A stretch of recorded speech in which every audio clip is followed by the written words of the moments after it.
ఆందోళన నియోజకవర్గం education health care హబ్గా మారుస్తా. ఆందోళన నియోజకవర్గంలో పలు పాఠశాలలు కళాశాలలు పరిశీలించిన మంత్రి.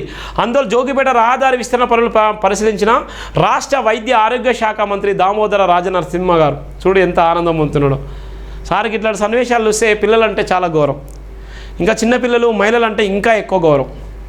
ఆ పిల్లల ఆనందం కోసం ఆయన చాలా అంటే చాలా కష్టపడతాడు, చాలా ఆలోచన చేస్తాడు. ఆ పిల్లల బతుకులు మార్చడం కోసం ఎంతకైనా ఫైట్ చేసేటువంటి దమ్మున్నటువంటి లీడర్.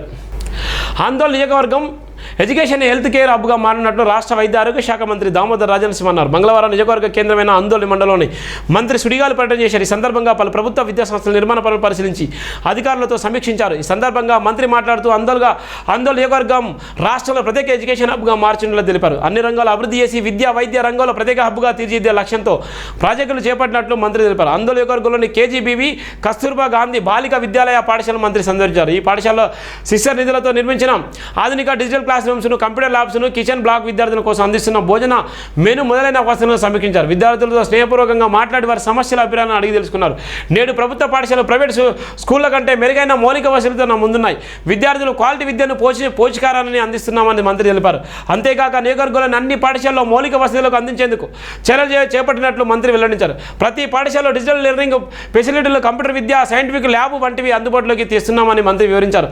అనంతరం ఆందోళన పట్టణంలో ఎంతో ప్రతిష్టాత్మకంగా నిర్మిస్తున్న నర్సింగ్ కాలేజీలు కానీ, ఇక్కడ ఉన్నటువంటి అనేకమైనటువంటి కాలేజీలు కానీ ఆయన ప్రత్యేక చొరవ చూపించి ఆ వ్యవస్థను మెరుగుపరిచే విధంగా ఇవాళ ఆందోళన నియోజకవర్గం అంటే తెలంగాణ రాష్ట్రంలో ఒక ఎడ్యుకేషన్ హబ్గా నిర్మించే బాధ్యత కూడా నేను తీసుకున్నానని కూడా ఆయన వివరించిన సందర్భాలు కూడా మనం చూస్తున్నాం. మంత్రి గారికి ఉన్నటువంటి అదొక గొప్ప మనసున్నటువంటి నేపథ్యం. మనసున్న మహారాణి త్రిష రాజనరసింహ, గొప్ప మనసును చాటుకున్నటువంటి దామోదర రాజనరసింహ సారు వల్ల కూతురు త్రిష మేడం, మనసున్నటువంటి మహారాణి త్రిష రాజనరసింహ నోటి మంటలు రాక ఇబ్బంది పడుతున్న జాన్సన్ 8ని స్పీచ్ థెరపీ శిక్షణ స్కూల్లో అడ్మిషన్ ఇప్పించాలని త్రిష రాజనరసింహ గారిని కలిసి విజ్ఞప్తి చేసిన వారి తల్లిదండ్రులు జాన్సన్ తల్లిదండ్రుల విజ్ఞప్తిపై తక్షణమే స్పందించి పినాకల్ సంస్థ యాజమాన్యంతో మాట్లాడి స్పీచ్ థెరపీలో అడ్మిషన్స్ ఇప్పించిన త్రిష రాజనరసింహ నిరుపేద కుటుంబానికి చెందిన బాలుడు జాన్సన్ 8 స్పీచ్ థెరపీ కోసం మంత్రి దామోదర రాజనరసింహ గారిపై ఉన్న అభిమానంతో స్పీచ్ థెరపీ శిక్షణ కోసం ఫినాకిల్ బ్లూమ్స్ నెట్వర్క్ సంస్థ 1,70,000 రూపాయలు ఆర్థిక సాయం ప్రకటించింది. స్పీచ్ థెరపీ కోసం పినాకిల్ సంస్థ ఇచ్చిన 1,70,000 రూపాయల చెక్కును మంత్రి దామోదర రాజనరసింహ జాన్సన్లకు అందించారు. స్పీచ్ థెరపీ శిక్షణ కోసం సాయంగా నిలిచిన మంత్రి దామోదర రాజనరసింహ త్రిష రాజనరసింహ గారులకు జాన్సన్ తల్లిదండ్రులు కృతజ్ఞతలు తెలిపారు. ఆందోళన నియోజకవర్గంలోని రేగోడ మండలం పెద్దతండాలోని నిరుపేద కుటుంబానికి చెందిన వాడ్యా జాన్సన్ చిన్నప్పటి నుంచి నోటి మాటలు సరిగ్గా రాకపోవడంతో ఆందోళన చెంది స్పీచ్ థెరపీ కోసం స్పీచ్ థెరపీ స్కూల్లో అడ్మిషన్ ఇప్పించిన వారి తల్లిదండ్రులు త్రిష రాజనరసింహ గారిని కలిసి విజ్ఞప్తి చేశారు. వారి విజ్ఞప్తిపై మానవత్వంతో చలించి వాడ్యా జాన్సన్కు స్పీచ్ థెరపీ కోసం నిజాంపేటలోని ప్రముఖ speech therapy school Pinnacle speech therapy స్కూల్లో శిక్షణ కోసం అడ్మిషన్ ఇప్పించారు.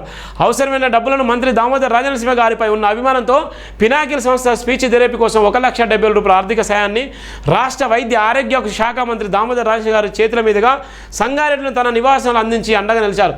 స్పీచ్ థెరపీ కోసం మంత్రి దామోదర రాజనరసింహ త్రిష రాజనరసింహ గారు అందించిన సాయంపై జాన్సన్ తల్లిదండ్రులు కృతజ్ఞతలు తెలిపారు. ఇక్కడ 1,70,000 రూపాయలు త్రిష రాజనరసింహ సార్ వల్ల కూతురు అప్పటికప్పుడు ఆ అబ్బాయి జాన్సన్ అనే అబ్బాయికి 1,70,000 రూపాయలు చెక్కునిచ్చి ఆ అబ్బాయికి వినబడే విధంగా ఆ అబ్బాయికి ఏదైతే కోల్పోయినటువంటి ఇది ఉందో ఆ కోల్పోయిన దానికి తిరిగి మళ్ళీ తీసుకునే విధంగా బాధ్యత తీసుకున్నటువంటి గొప్ప మనసున్నటువంటి మహారాణి రాజనరసింహ సార్ వల్ల కూతురు త్రిష మేడం గారు. ఇది ప్రధానంగా ఉన్నటువంటి నేపథ్యము.